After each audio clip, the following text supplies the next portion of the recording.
I feel like I've started a few videos like this, but it's been a minute, huh? Yes, we're back with this whole webcomic reviewing thing, because that's what you guys want, and who am I to deny you guys that? As I'm sure that some of you guys may know, we dove into the whole reviewing all of the Sonic comics as a 10,000 subscriber milestone thing. And then, the plan was to just review all of the remaining episodes of Sonic and Back to God, no new ones appeared, because Chris is in jail. Well, for reasons I don't care to get into, because people are some sensitive pussies, the quickie that usually hosted all of the episodes of Sonic is currently, as of writing the script for this video, down. And I could not find anywhere to find the remaining 2 episodes of Sonic. Well, because sitting on my laurels has never really been my thing, and when I do, it makes me, think, and that in turn makes me anxious and depressed and makes all of those intrusive thoughts really come in and settle. I figured I would give you guys a webcomic relief episode while we wait for the Sonic episodes to resurface. But it's been a while since I actually reviewed a comic, most of all because I've been spending my time working on this amazing video and this amazing video, which you should go check out, by the way. So I feel a little rusty when it comes to this whole reviewing thing. So I figured for this episode of the webcomic relief, we need something easy. We need something that says right out of the gate what it is. Something trashy, something really shitty.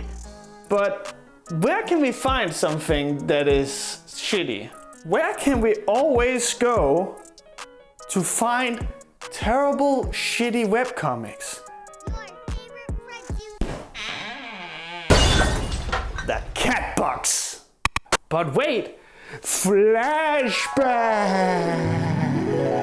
We have all had our laughs about me enjoying criticizing Catbox, but I would like to think that I've never been unfair.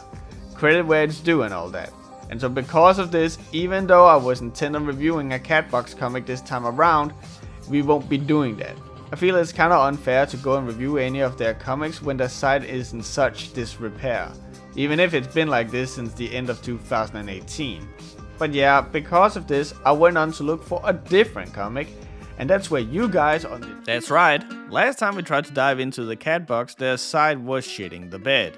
I reached out to some people from the site and asked what the deal was, and in the interest of not telling stuff they wouldn't be fond of me sharing, all I can say is that shit was rough and it was pretty much inevitable that the site was gonna go down. So all the different comics on the site decided to find a safe haven on different sites. Some went to the site Studio Chimera that now only hosts the comic UberQuest and Malchivius, while the others went and checked into the Kimono Cafe site. Which, I suppose you want to go to where there's a bigger audience, but in terms of how websites look, Studio Chimera's is infinitely better. I've actually gone to the Kimono Cafe site a few times during my webcomic relief days just to check around, and it's just always been this massive, confusing clusterfuck. Now, I know that some of you guys are probably really excited for me to get into the actual reviewing of the comic, but I need to talk about this site because I've had some bile in my throat for this site for a very long time. So I'll probably leave a timestamp up here for you guys to skip it, or maybe I won't. Fuck it, it's my video, I can do whatever the fuck I want. So if you were to find yourself on the Kimono Cafe site, you might, like me, find yourself a little confused. Well, I'm here to tell you, you're not alone. Chances are, if you go to Kimono Cafe, a website that promotes itself as being a furry webcomic community, you might be looking for one of the comics that the site hosts. Now, before some quick drawing fanboy flips his shit, yes, there is this carousel down here, and don't worry, we'll get to that. But if you remain focused on just the top part, you will be pardoned for not knowing what to do. Because 3 of these 4 options could technically be leading you to a comic. Like the gallery? You could have a gallery of comics, that makes sense. But nope, it's just fan art. Alright, world then, that makes sense. No, this is a map of some place on a coast? But if you scroll down, you see that there's Mora, Sarah, and Rachel. And if you hit the bottom, you will have these different locations. So, in my mind, I go, oh, the comics then belong to this world and they all have this unique location attached to them. So then you click the location and you go to the comic as if you are like traveling to that location. That's a cute way of doing it. Nope. None of these are clickable. So you now just got a map for some reason that I will be getting into shortly. Alright, but then surely it must be the cast, right? No, that's a cast of Kimono Cafe. And this is kind of where the penny drops on just how insanely stupid this is. Kimono Cafe is a webcomic of its own. And so all these things up here are exclusively about that one comic. But you're a community. Effectively a webcomic hosting site. You say so yourself, what the fuck is this?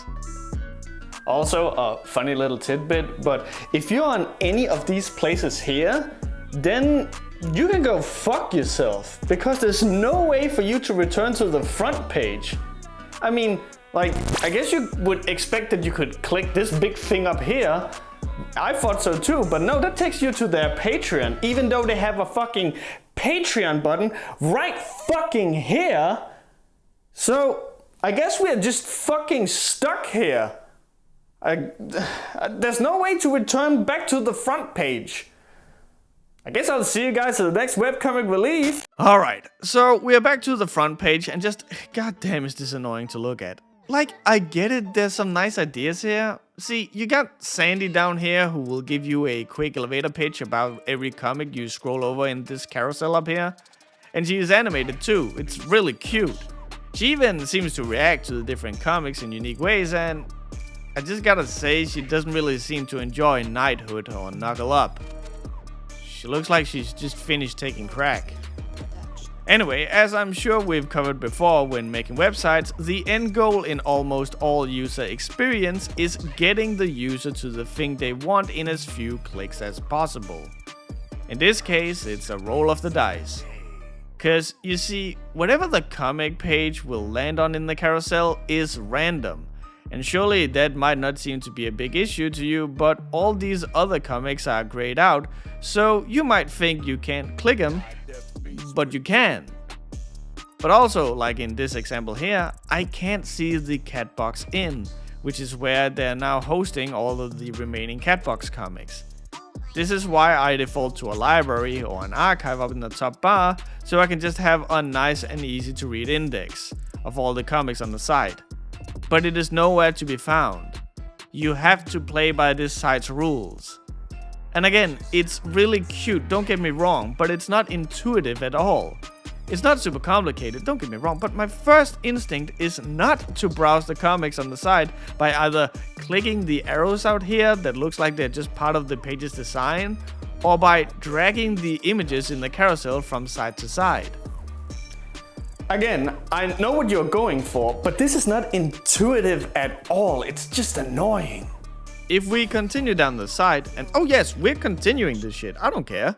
I've been a good boy for almost a year, I need to get back into things, and this site is my warm-up. So if we continue down the site, we get to the bulletin board, which, you know, would have been an excellent format to post the site's different comics, but it's now instead used for different Kimono Cafe comic adventures, Q&As, and other stuff. Honestly, I've got nothing negative to say about this, other than the fact that it's not a comic archive. This is really nice, and it really makes it feel like they are promoting each individual creator in their own fun little ways. So, genuinely, a good kudos to that. But if you will allow a little bit of cynicism, let's just click this little bunny girl thingy here.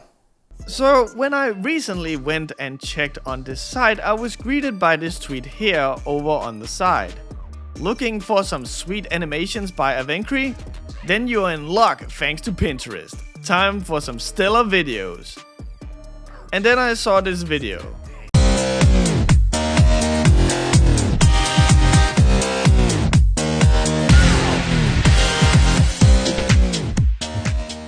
Now, that's a really nice video, but I don't know why you gotta throw Avencry and Pinterest in there. Cause I honestly don't know what this has to do with Avencry or Pinterest. Just a cursory glance at it and you can see the watermark made with Placeit, which is an Envato thing. This is just some template that was found on the site. So I don't know why you gotta insinuate that Avencry made this either. I mean, sure, they were probably the ones who were changing the colors and uploading the image, but then it's like saying that the people who use AI to make art pieces made those pieces themselves too.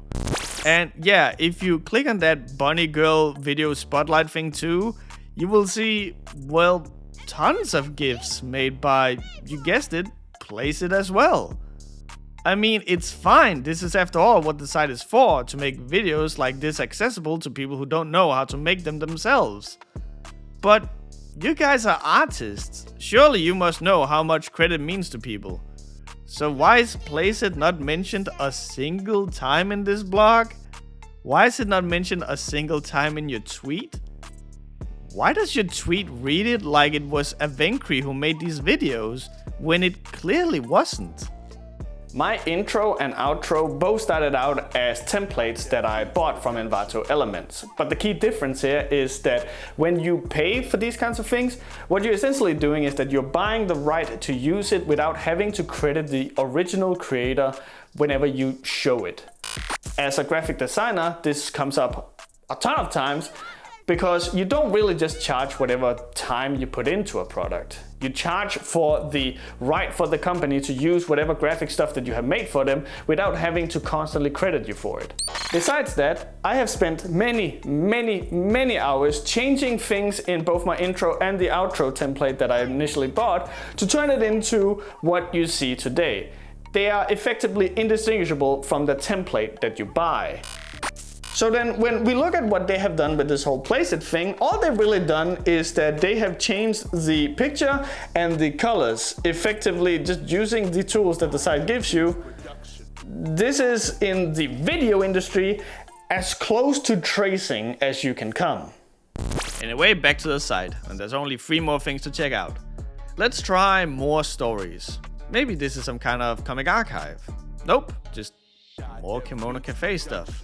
This honestly just feels like an afterthought, so no wonder it's placed at the bottom like this. Like, you could have made this scrollable, but instead you just get 12 pictures here that you can then click, and then you have this box standard next page thing down here. Really? You couldn't stylize that a little bit? Even change the font or something? Anyway, let's go back and... Oh god. Oh fuck, we're locked away again! Artist corner! Oh, now this I like. All these different cards for different artists as well as links to their socials. Even some examples of their work. Very nice. I guess Nate Dog 5K here can get fucked though, cause he still has this black frame around his picture while Keno is cropped out just fine. And for the last... Motherfucker, I'm locked out again! More posts. That's just the blog post thingy again, but this time with that page number thing down there. Still think you could have done something to design that, or maybe even scrap this page entirely, just put this number thing up there under the bulletin thing, and then use this page as the comic archive, but what do I know? So yeah, a quick review that didn't almost take 20 minutes of Kimono Cafe. It's not good. It's actually kind of shit. Anyway, the comic. Let's hop into the Catbox Inn and have a little peruse. Caribbean Blue? No. Tina of the South? Hate that logo. Practice makes perfect? No. Desert Fox? Maybe some other time. The Depths, an adult furry webcomic? Already done that. Oh! This one! Yeah, sure, you know what? Screw it. So, in case you want to see the absolute pinnacle of hubris, some dumb cunt asked me to review this particular trash fire on the Berserk video that I had worked so long on, before the video had even premiered.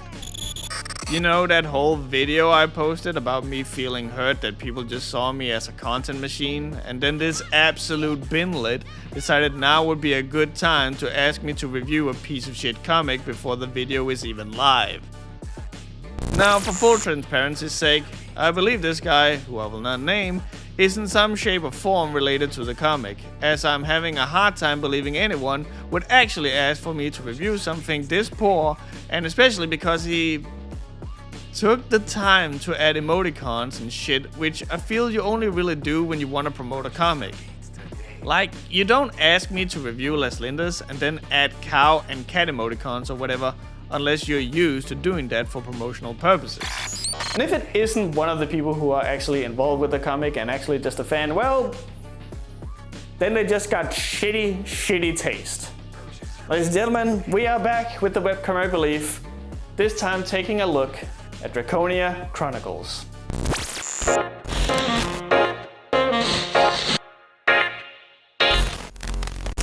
In 1999, the Draconia Chronicles were conceived as a themed calendar for the upcoming year 2000, which would be the year of the dragon. You know, the one with Spyro in it, the one where he does kickflips.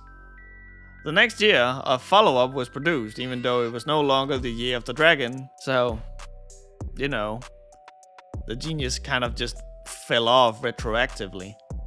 Anyway, this was also the year where the creator, Danny Valentini, better known as Razorfox, decided that it was time to keep this dragon train rolling, and so he created a, all the air quotes in the world here, story to tie it all together and added tigers that the dragons could then fight. He further allied himself with Wendy Knudson, and the 2002 calendar would now serve as the beginning of the series. Time passed, and in 2004, Donny Sturgis would handle the writing duties. Feeling that the story was outgrowing what could be told through a calendar, the crew decided to turn the story into a webcomic, and debuted it in January 2005, and would then, 6 years later, move to the now defunct Catbox website where quality goes to die. If it sounds like I'm being mean, I want you to realize that I found this comic while I was just skimming through Catbox, and the instant I looked at Draconia Chronicles, I went, oh yeah, we're fucking doing this one. To show what I mean, let's just try and jump into the comic real quick, right? So here's page 1. Nothing changes. Translated from Tiger Speak. Why are we being told that the narration is translated from Tiger Speak? Is the narrator a tiger? Why is this indicator not on all the other text bubbles? Especially the one we know for a fact to be set by a tiger? How about the gasping voice bubbles where you forgot to capitalize the G? Are they no longer speaking Tiger Speak?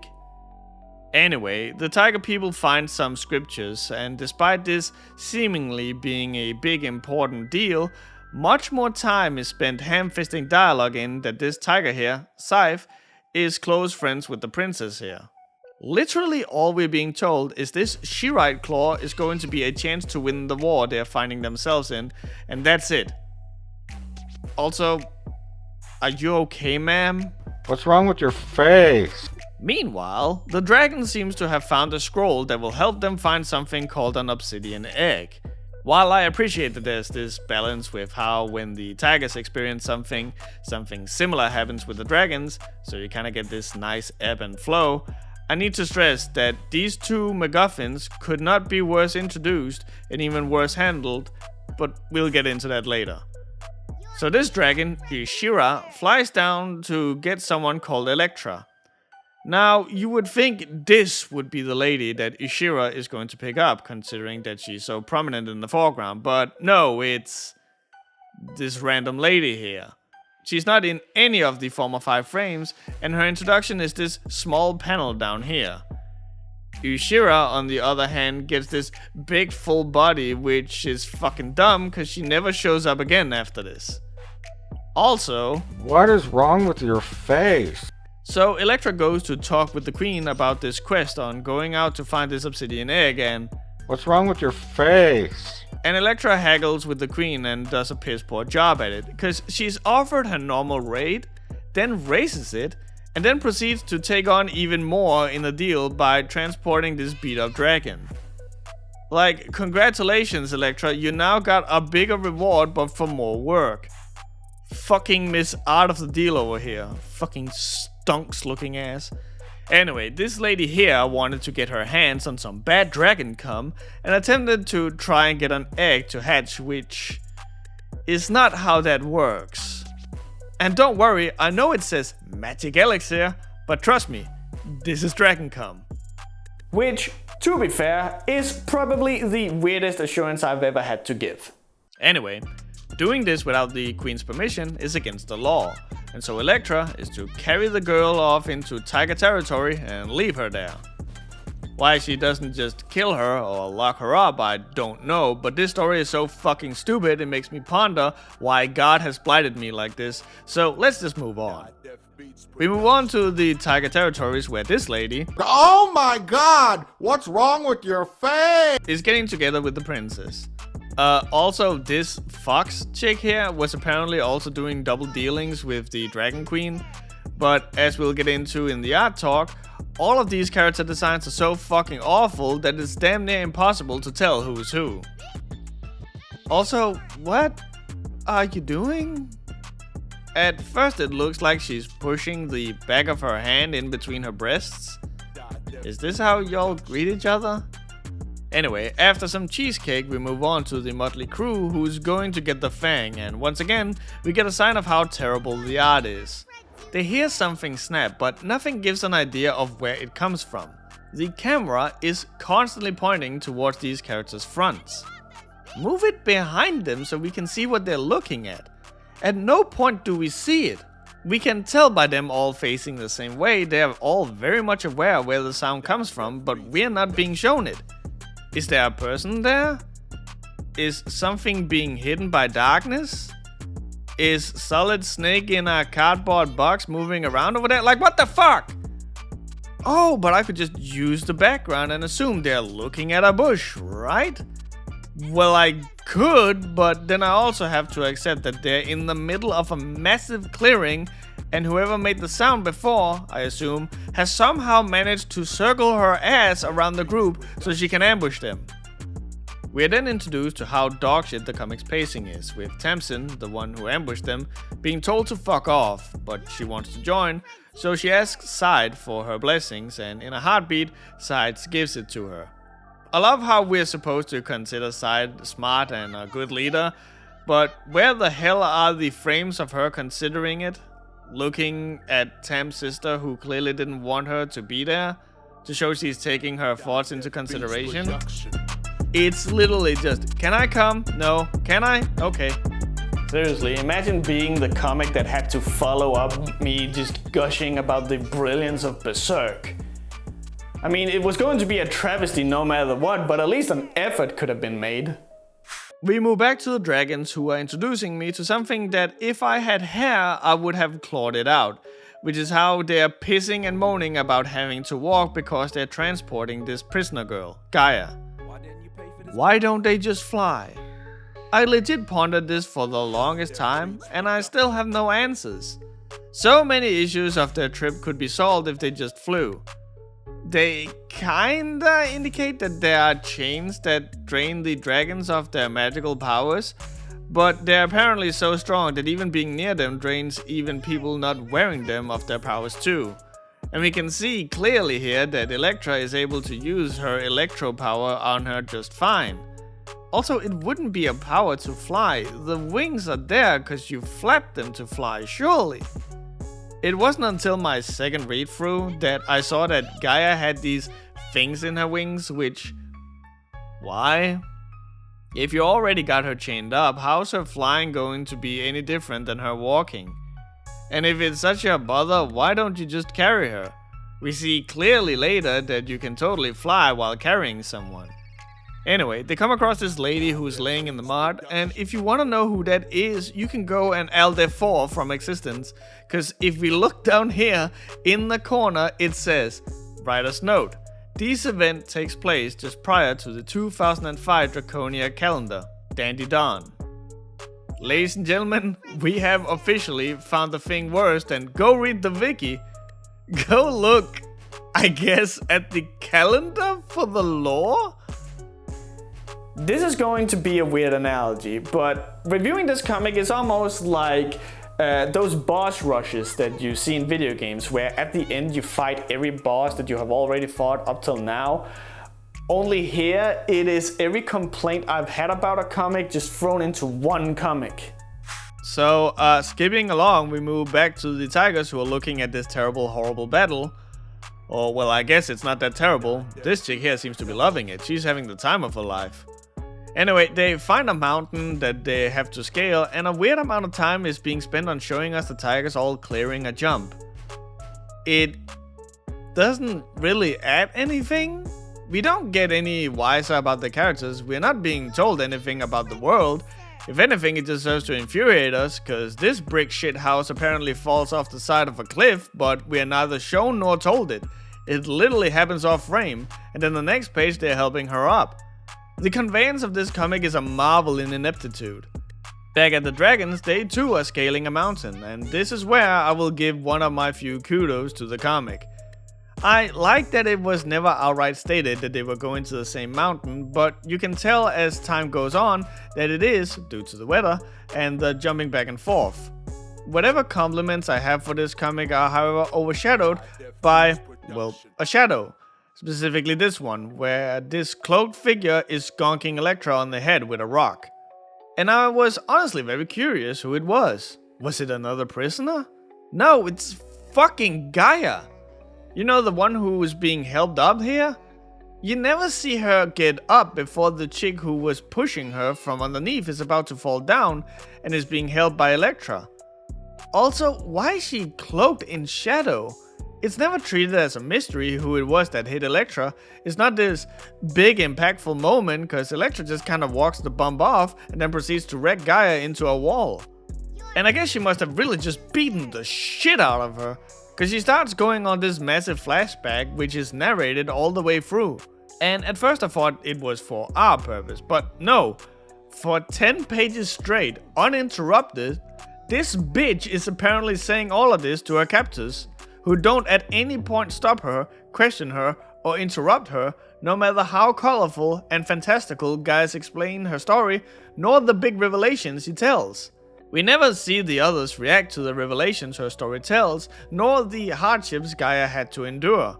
You would 100% be pardoned for thinking this was nothing but a flashback. Now, you will have to pardon me for not going that much into detail with the whole backstory thing, but that's because it doesn't really matter. There's only one revelation in all of this that actually has any agency. You see, Gaia wants a kid, as established before, and so one day she finds this big mighty dragon, clearly seducing him. And in case it hadn't become apparent yet, there are no male characters yet. The literal only males we have seen, and will continue to see, are not anthropomorphic in any shape or form. They are full on their beastly counterparts. The male tigers are straight up fucking tigers, complete with not being able to verbally communicate with other than tiger sounds. So yeah, just when you figured this wasn't a bad enough comic, we're also just casually introducing a good nice portion of bestiality, but it's just being kept just an arm's length away, just for the sake of plausible deniability. And what the fuck is up with your fingers here, lady? So Gaia seduces the dragon and eventually gets what she wants, which, again, is not a magic elixir, but dragon cum.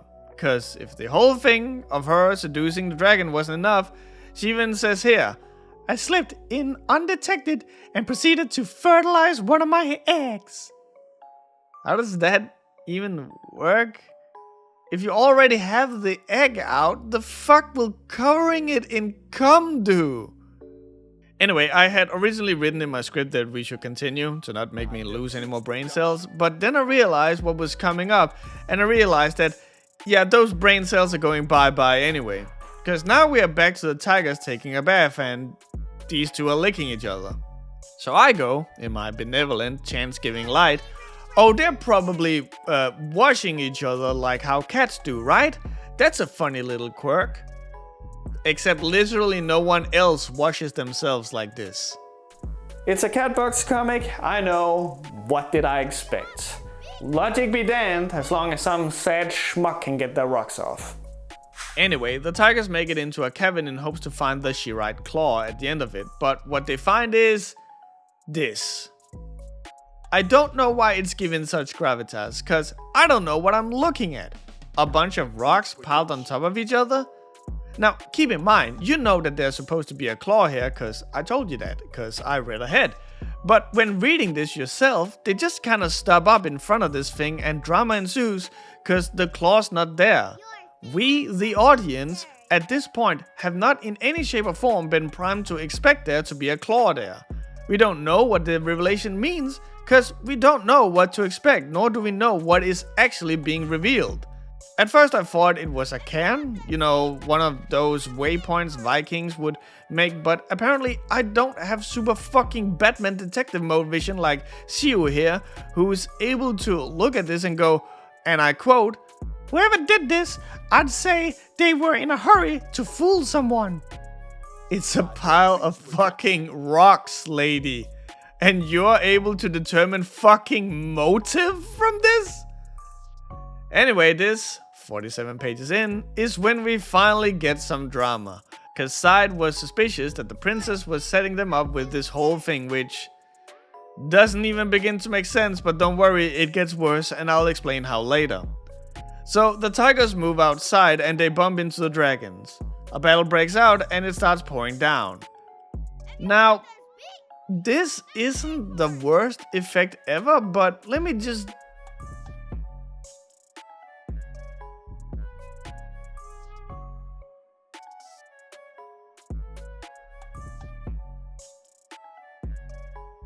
Actually the easiest thing in the world.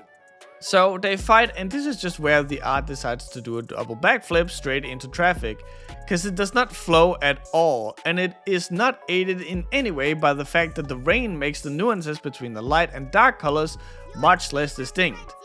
Like, what happens in this frame? What about this frame? Good fucking luck with this one.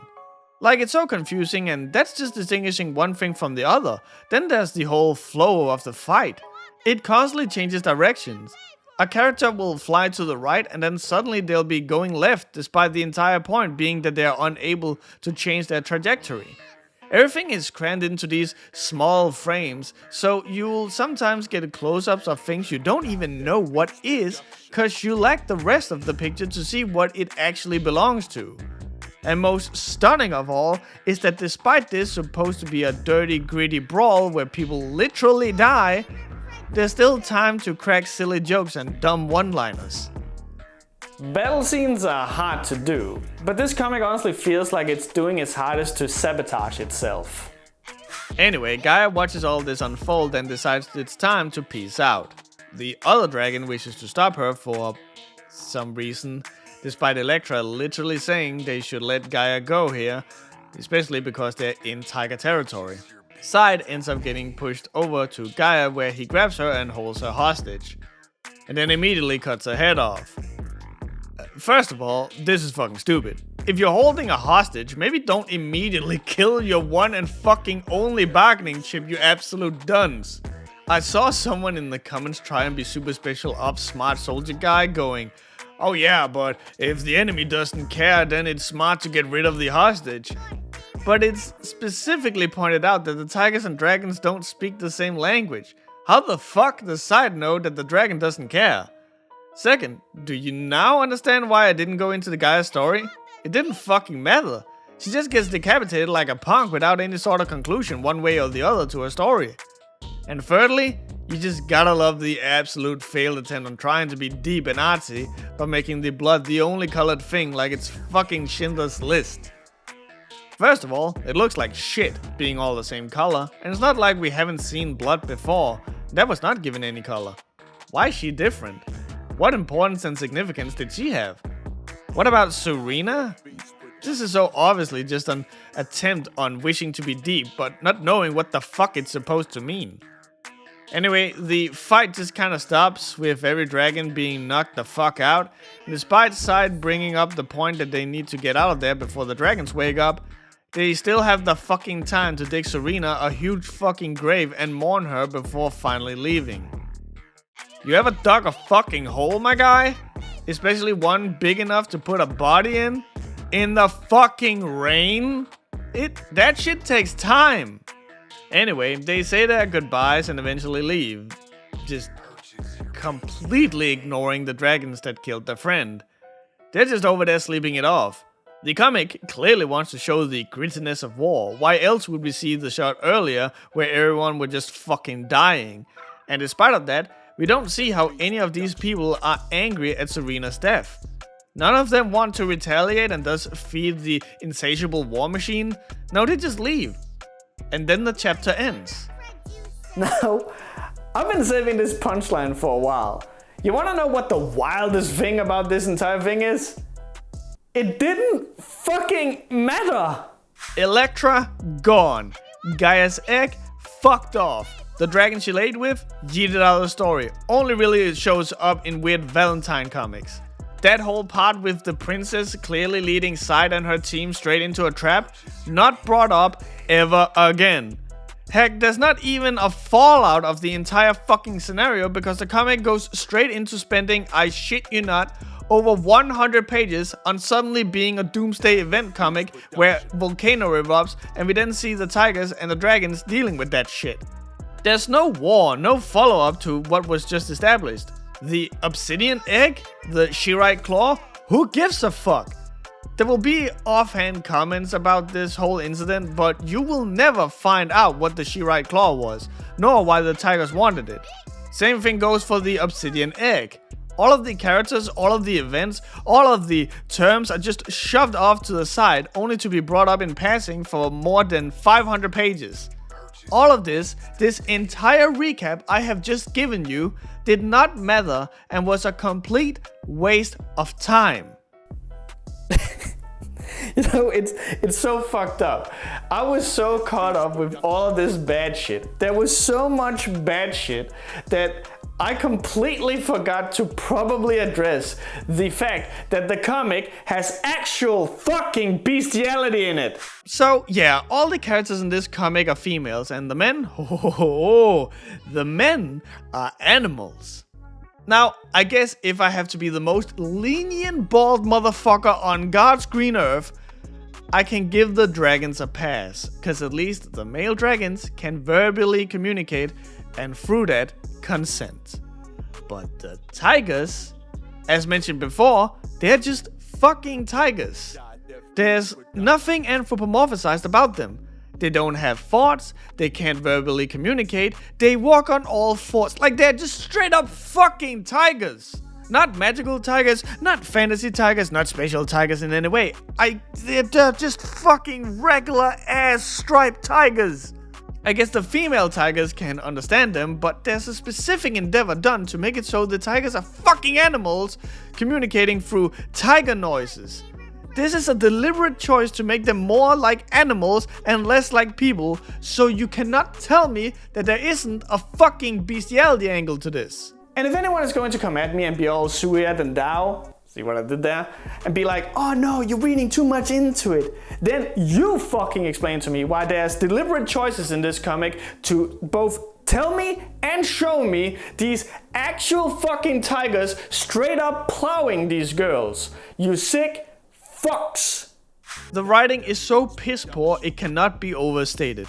When you read Yosh, Rascals or Les Lindas, you kinda get some leniency because the comics in and of themselves are silly in nature.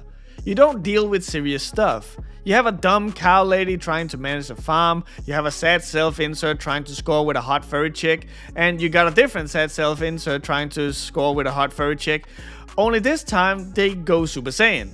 So when someone is in danger, you don't fully expect them to die or there to be any mental lasting repercussions from this. It's like The Simpsons, where in the next episode all of the shit that happened in the previous episode is just gone. But Draconia Chronicles is different. It wants to be serious. It wants to deal with heavy shit. These are two nations at war with each other and people die. We have seen it firsthand in graphic details.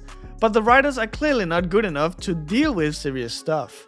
It tries to have its cake and eat it too, with poor and shitty attempts on humor that are then later supposed to be taken seriously. Like, there's this dragon who is sent to scout out a cave for some tigers, and the dragon had to wade through a sewer, and she scraped her knees a little bit. And through the entire thing, we're really getting this feeling that this is kind of comical.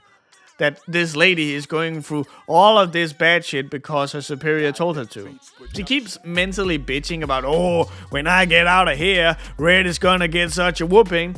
And it highlights the humor of her being in this situation. Her life is never in any immediate danger and she doesn't get badly injured, except for the scraped knees, which the comic then later, for whatever reason, is trying to convince us got ultra fucked. Seriously, I've seen my nephew run, trip, and scrape the fuck out of his knee, get back up and continue unbothered to chase my sister because he wants to show her this new plastic spoon he has, and he has jacked up his knees far more than this bitch has. Also, just want to point this out, I had a theory that I went back to confirm, and the bitch actually never hurts her knee. She just kind of comes back and is telling us her knees hurt. Well, after this bitch gets home, she actually tries to kill this commanding officer. No, this is silly. This was a joke. Don't ask us all of a sudden to take the joke seriously. That's dumb as fuck. I was legit thinking about doing another one of these read-through reviews that I've done with Rascals and Yosh and Les Lindas, because there is so much condensed dumb in this. Every fucking page has at least 10 things I could bitch about. The drama in this comic is so piss poor that it's clear that the writers had an idea of what they wanted to happen, but didn't think for more than 5 minutes on how to execute it. At one point, a tiger girl sees a different tiger girl trying to communicate with a dragon in the only way that she knows how, by singing a horny sex song, because of course, to it, in the same melody as a dragon is singing her own song in her language. Well, she immediately brands this girl as a traitor, doesn't wait a single second to observe the situation despite being in fucking hiding, and goes straight for the kill, trying to take out both the dragon and the tiger. It's not like there's an entire army of these people you need to focus on. You couldn't take some time to focus on their relationship some more? Have her try and come to terms with the fact she believes she's being betrayed? I mean, for crying out loud, I have a 6-hour-long video about this very thing, so you can tell how impactful it can be when done properly. But nope. If there's one thing we have learned from the cat box, it is that we cannot put enough time and focus into making the drama actually good, because the comics are too much in a rush to get to the next drama point or to the next titty shot. Also, one last thing, those brackets? They kinda just disappear every now and again. The comic eventually starts playing fast and loose with when to use them and when not to. I think the rule of thumb is that as long as the other party can't understand them, then the brackets come out. But when you got a group of tigers and a group of dragons fighting, and they're now all speaking with brackets, now you're effectively telling me everyone understands each other. Then suddenly you remove them again for certain characters, and now I am wondering if they actually started talking the other language, despite it being a plot thing that they only got 1 or 2 characters in that entire confrontation who actually speak the other species' language. And it's just such a fucking stupid issue to have, because the solution is so simple. We've already been introduced to brackets being used for the tigers and explained that that's tiger speak. But we never get that for the dragons. So when the dragons start communicating with brackets, if we haven't been told anything else, we can only assume they're actually also speaking tiger speak. It was never established that the brackets were for dragon speak when the dragon spoke. So the solution is simple. Just don't ever use the brackets for when the dragons speak, unless they're actively speaking tiger speak. There, done! Already way back when, in one of my very first videos where I brought up these brackets, I mentioned how they never fucking work, because the comics will always find a way to fuck it up. And Draconia Chronicles not only fucks it up in the most basic way by simply forgetting it, no, they find completely new, unique ways to fuck this shit up. All in all, the writing of this comic is awful. I can honestly say I hate it. When reading Rascals and Les Lindas, at least they were entertaining in how bad they were. Yosh got kinda boring, but you could appreciate the creativity. Draconia Chronicles feels more like a comic with identity issues, that has taken inspiration from everything from Avatar and My Little Pony of all things, and clashed it together in this disgusting glob of absolute trash. The drama doesn't work, the humor doesn't work, the plot feels like it's non-existent, and the world is boring and uninspired. I can honestly not come up with a single fucking thing this comic does right that garners me actually bringing it up in a video. And that's impressive.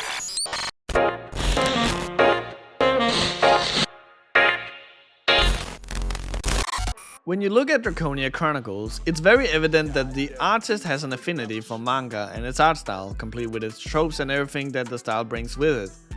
One of the most blatant examples of this is how the comic goes out of its way to hide nudity by conveniently placing the characters so that their privates are obscured by something, be it fog, leaves, branches, or even just sometimes where it is blocked by, well, random nothings.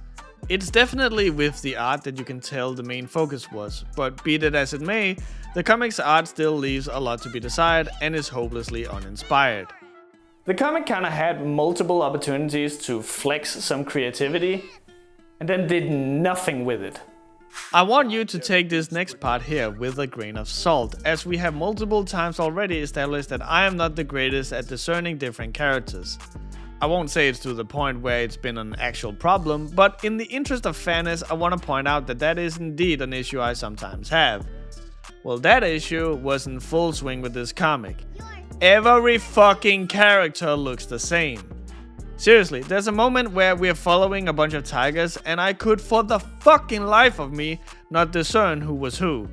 And honestly, I think the comic knows this, because it will finish almost every single sentence off with the name of who they are addressing. But because the comic is hopping back and forth between the tigers and the dragons, I got no real association with the characters to stick those names to. The dragons eventually get a little bit of help by giving them different colors, but ultimately, both the dragons and the tigers are primarily discerned by what they have on their head. What's their hair like? What horns do they have? What do they accessorize with? There will be one or two characters who will be built like Dolph Lundgren on his best day, but other than those, you best believe every single dragon and tiger have the exact same body type. Same scale type, same stripe type, same general build, same bust size. Even the dragons all seem to have the exact same scale butt flap. You would have maybe been able to discern the characters by looking at their clothes or something, but considering all dragons don't wear clothes and all tigers only wear small pieces of cloth, that's out of the window too. Heck, with how unapologetically horny this comic is, you could have given the girls different sized breasts or butts, but no. No lean Amazonians, no plus-sized queens, no petite beauties. I swear, this is probably the one and only time I would actually suggest someone using the absolute creative abandonment that is Blizzard's diversity tool. When you first read the comic, which, let's be fair, you probably shouldn't be doing in the first place, you will notice that the comic is in black and white. Whether this is a creative choice to make it look more like a manga or to save time, I do not know. For the most part, the comic does handle this black and white look rather well. But there are just times where the monochromatic look makes everything blend together, especially when the characters start doing actions. Like I mentioned before, it will have the dark and light tones be too close together, so it all kind of bleeds together. Mixing that with the comic's weird insistence on making super tiny panels for the strip, it sometimes becomes a guessing game about what is going on. I will say, to the comic's credit, the black and white look does actually feel like it comes into its own during chapter 2, where the artist starts using a grander spectrum of shades, which in turn makes things stand out more, such as this scene here where you can clearly see the characters being lit up in the room where... oh yeah, that's just tiger skin mounted on the wall over there. Imagine if this was people and you just like bumped into someone who just had like a full body worth of skin just mounted on their wall. Like fucking come down it, Geen, Jesus Christ. If we are indeed in the charitable mood, I guess we can also compliment the comic for some of its presentation choices.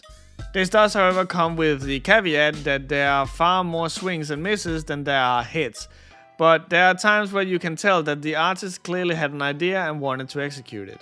Every now and again you will see some creative use of voice bubbles, either having them be low opacity to show how it's blending into the background, or sometimes just single small words in incredible small bubbles to show how only select words are being picked up.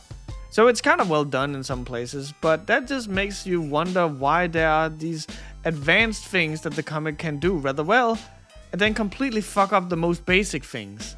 There are a plethora of times where the voice bubbles order was just not properly presented. Every now and again you would have those bubbles that then extended to another bubble, and in between those two you would have someone else's bubble.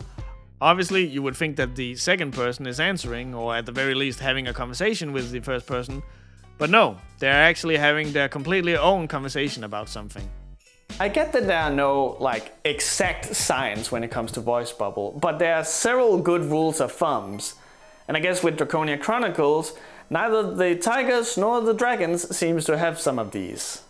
Being a Catbox comic, we obviously can't forget to talk about the cheesecake of the comic, cause let's face it, if you've ever read a Catbox comic for the plot and not the titties, then you're the same idiot who puts on a porno to find out just how the single hot lady is ever gonna pay for that pizza she can't afford and thus shouldn't be ordering in the first place. But yeah, being a Catbox comic, obviously there has to be sex. But you'll be pardoned for forgetting that this is a Catbox comic, as while the tigers walk around in next to no clothing, there's remarkably little sex or emphasis put on the sexual nature of the characters being so scantily clad.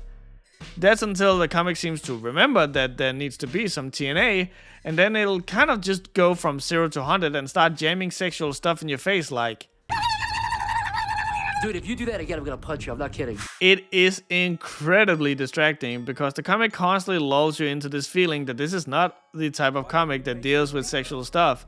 And then you'll suddenly just have a full-on threesome happening off screen with very, very graphic recaps about it later. And then it will be right back to not be sexual in any shape or form yet again. It's not even like it eases you into a scene. You know, there could be two characters who are romantically involved and they are about to get hot and heavy, and then you could have some of that dirty stuff you guys love so much. But instead the comic opts to suddenly having characters exclaim about how they once masturbated themselves into a stupor while walking through a cave. It just keeps coming out of nowhere like...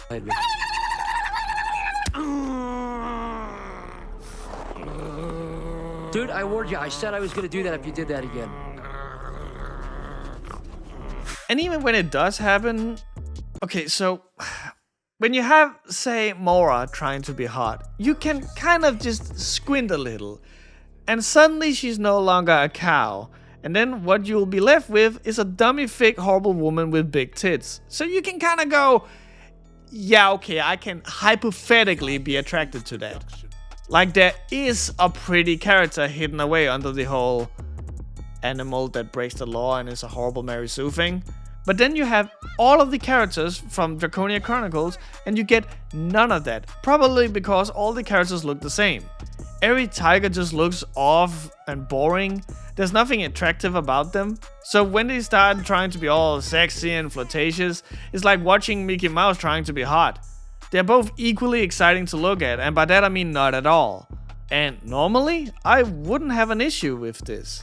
I'm typically the loudest one who complains about objectifying women and insisting on relying on tits and ass to keep your comic over water. But the problem here is that the comic suddenly sometimes wants to play that card. But it's a terrible card that won't exactly win any points. Seriously, look at them. They're so goddamn ugly. My dick didn't move an inch. As much bile as I have for the tigers, it is nothing compared to the designs of the dragons. With the tigers it felt like there was an effort at least, but with the dragons it feels like all of the characters were made with the amount of depth that the World of Warcraft character customizer offers, which is none at all. So you get like maybe 5 different hairstyles, 5 different horn types and 5 different facial patterns, and that's about the extent of how differently they can be. Then they just kind of mishmash those different elements together and it eventually go on to make the different dragons. I could kind of sort of understand this basic bitch level of making the characters different from something like Bittersweet Candy Ball, where all the characters are like cartoon cats, but that shit just doesn't fly with these types of characters. And again, why are all the body types the same? It never feels like anyone is taller or anyone is shorter. It's like the exact same base model with some slight alterations. It's lazy, and for an artist who apparently has a whole laundry list of things that they worked on before, it's shockingly poor. Later on, they start playing around with colors so that you have fire dragons being different nuances of red, or the light dragons being blue, or the rock dragons being orange. which, you know, kind of helped differentiating the characters and was very much needed at one point where they would send 5 or 6 dragons off to retrieve some tiger lady, because that way you can tell them apart. It sure would be a horrible thing if the comic, for whatever fucking reason, decided to just color everything in fucking purple, now wouldn't it? And if that wasn't bad enough, there's no nuance to it. Like, I get it, it's purple to mimic darkness. Or, well, I assume as much, because normally you would make darkness blue, which is what you would see in most movies, games, and even comics. But this comic decided to go with purple because reasons. Fine, fuck it, fair enough. But this is the laziest fucking thing they could have done. There are no shadows, nor highlights. I get that it's dark, so realistically, shadows and highlights shouldn't be very obvious. But it shouldn't be purple either, and by beefing up the shading, you can mimic the feeling of darkness. Like, remember how Berserk did that shit? These are characters cloaked completely in darkness, and I buy that way more, despite them having obvious shading on them. And it's so inconsistent too. Like, what about here, when these bitches are doing magic and there's clearly glowing magic shit coming from their hands? Shouldn't there be more shading there, seeing it's a light source? A probably rather bright one if the contrast is anything to go by? I mean, for fuck's sake, earlier when the tigers were in a cave, you even added nuances there. If you could not be asked to shade, just say so, my guy. No shame in that. But yeah, this chapter where everything is purple was really when it hit just how poorly these designs were. Cause the one and only crutch I had at this point was their colors, and it was now completely gone. Now, you would think that the red dragons would have a different shade of purple than the orange dragons or the blue dragons. You know, seeing how when you mix purple with those colors you get widely different results. But no, all the same shade of purple. And I could for the life of me not tell who was who. These characters' designs are god awful. At least I will say that the characters started looking better as time went on, but even then, they aren't designed well either. The dragons don't have any ears, which results in their heads just being weird round orbs with horns coming out of them and face painted on them. In the beginning, the artist genuinely struggled with the proportions of the mouth and eyes too, so we get, well, you've heard the joke earlier. Oh my god! What's wrong with your face? I genuinely don't know if it's the subject matter that holds the art back, but there's clearly something wrong here.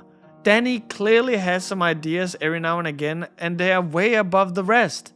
Shots like these really stand out and honestly super good, but unfortunately they are few and far between. He can clearly put some great stuff here, but he just doesn't manage to put it in the comic very frequently. Instead, there are a lot of places where it felt like he took the easy way out.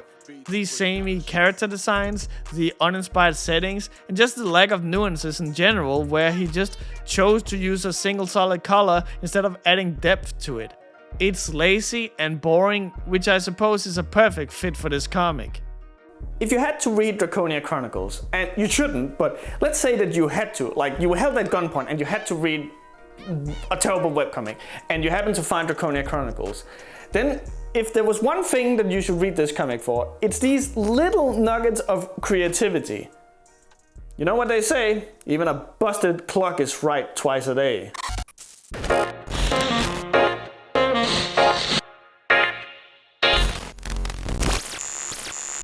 Now, my mom once said that if you have nothing nice to say, don't say nothing.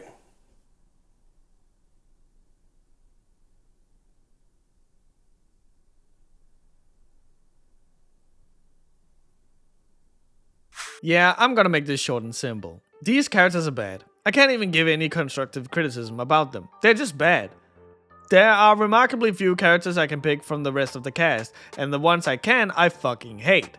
Seriously, the only thing that made the characters stand out for me was how much I disliked them. I am pretty sure that Danny and Donnie tried to make the characters deep by adding layers to them.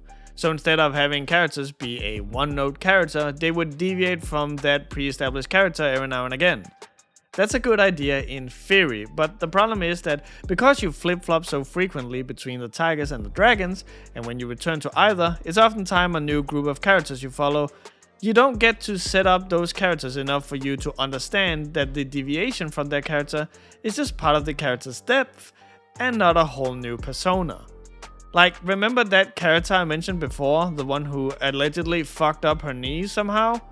She goes completely from being a character that's all about self-pity and annoyance to being a character that's all about how great she is. Now, don't get me wrong, it's not like these changes are super massive. It's not like she was a dragon before and now she's suddenly a car or anything like that. It's more that we have been exposed to this character incredibly little, and then there's this massive time gap, and then when we see her again, she's changed.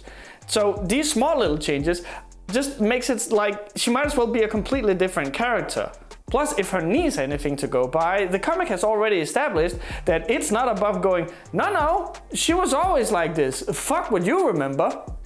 The tigers are, I won't say better, they're just not as bad. The comic at one point focuses more on a select few of the tigers, so you get to know those characters more than you do the dragons, and even then, it's maybe only 3 of the tigers you actually familiarize yourself with. Honestly, I can't help but feel that the tigers were indeed the main focus of the comic, and the dragons are somehow just an afterthought, even though it started out as a dragon calendar. They both have the more in-depth designs, and their characters are also much more clearly defined. But like I said, those characters are just annoying. It really isn't that fun to follow a group of characters whose main thing seems to be bitching about each other. And not even, in that funny Motley Crue way where they can take comedic jabs at one another.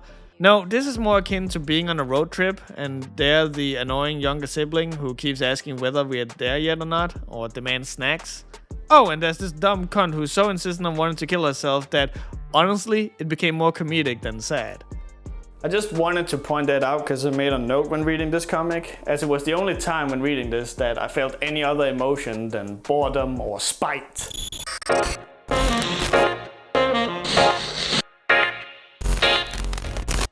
The writing is a freak. This is poorly written in almost every sense of the word. Boring characters, boring story, boring setting, and laughably poor execution on even the most basic things. Oh, and of course, can't forget about the bestiality. The art is a 4. There is stuff here. It's not good stuff, but there is stuff here. I can't help but feel that a lot of the art's shortcomings comes down to either a deadline that has to be reached, or just plain laziness. Whatever it is, the art suffers as a result of it. The characters are a 2.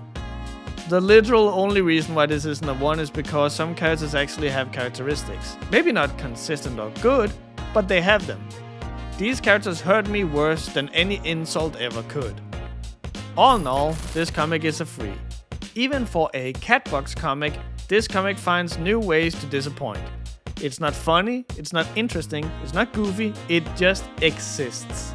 The Catbox already has a low bar, but I am impressed with how badly this comic failed to reach even that. Give this comic a pass, it is not worth it. Boy, it feels great to be back after so long. Reviewing a comic that is boring and shitty and contains bestiality. We're really back in this shit now, boys. I'll see you guys in the next webcomic relief. Take care. Blessed to be blacker than an African in a world where they tell me I'm inadequate. Yeah, you got some nerve. You got some nerve. Ask me why I walk around with attitude. 400 years I was born to be mad at you. Born as a radical, you must think I'm moving with a fool. I see how you move. You try playing cool, but you hide. Kissed by the sun, the flower child, pulled from his root. Your school's lies about the soil I'm from. Like when did I leave and branch off my family tree? We come from the dirt, the mud. We was meant to succeed. Was brought overseas to serve, but that's not in our breed. Coast country will forever be kings. History repeats. This is what destruction sounds like. This is what destruction sounds like. This is what destruction sounds like.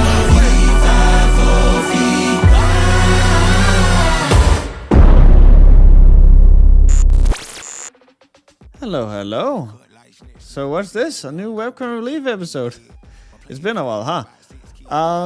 Yeah. As I mentioned in the video, the reason why you haven't gotten a regular old Webcomic Relief episode is because, you know, I had some obligations due to the whole subscriber milestone thing, and then I decided to do the Berserk video. If you are curious as to how those came to be, there is a video on the channel that explains why.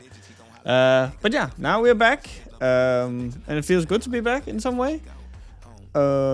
I don't really have like a whole lot of new announcements. The Webcast Relief has been put on hold for a while, just because I was somewhere in my life where I needed to focus on myself, and Cloudy also had some stuff that he needed to tend to. But, you know, it's not dead. It'll maybe show up later. That's the plan at least. But for now, yeah, there's none of that.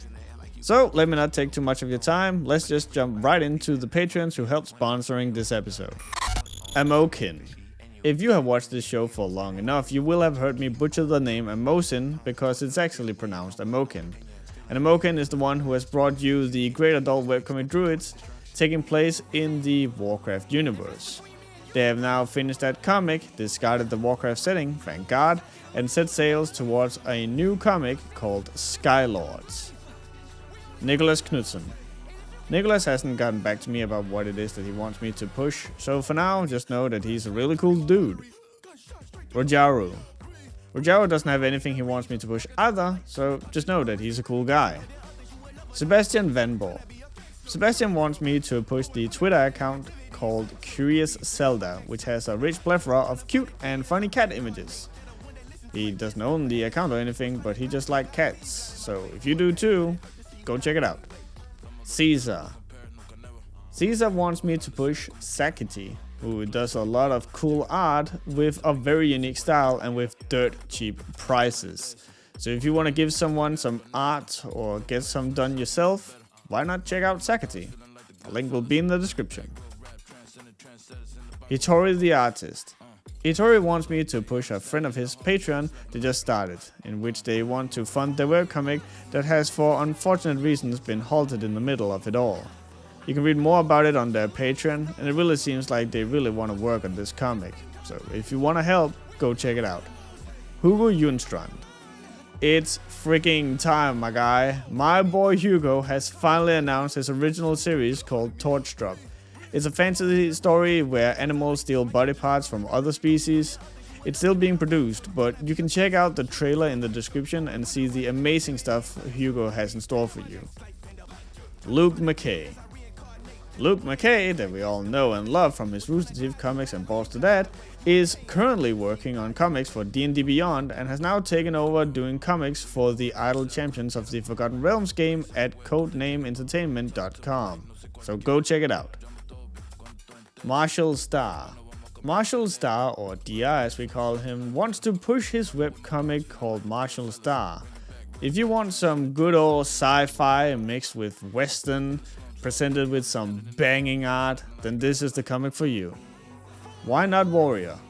Why Not wants me to push the webcomic known as Hope.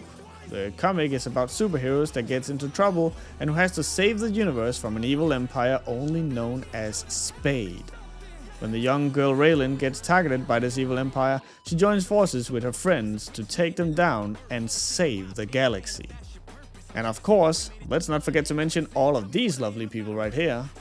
Afly, Drake of Adrian, KH Vafiel, Nina Ha, Shiv, and The Bonsai. And also just a super huge thank you to all the lovely people that you see on screen right now. If you want to support the show, you can do so on Patreon. Here you can donate anything you want every month, and for something as little as $1 a month, you'll get access to the videos a day before everyone else. Just go to www.patreon.com/Riser, and that's with 2 eyes. You can also go to TeePublic and get your hands on some Webcomic Relief merch, and if you buy now, you will probably have it before Christmas so you can gift it to someone. The link is in the description. If you want to watch me on Twitch, you can do so at twitch.tv/crownlessking, again with 2 eyes. Here you'll sometimes see dumb stuff like this happen. Makes cleaners in the bathroom to create tank cleaner, then pour it onto the embalming pump. Hi, guy. How you doing? Yeah, I'm just gonna do that again. So yeah, what's next? If you don't want to support the show financially, at least think about liking the video, subscribing to the channel, or sharing your favorite episode of the Webcomic Relief with your friends. I'll see you guys at the next Webcomic Relief. Take care.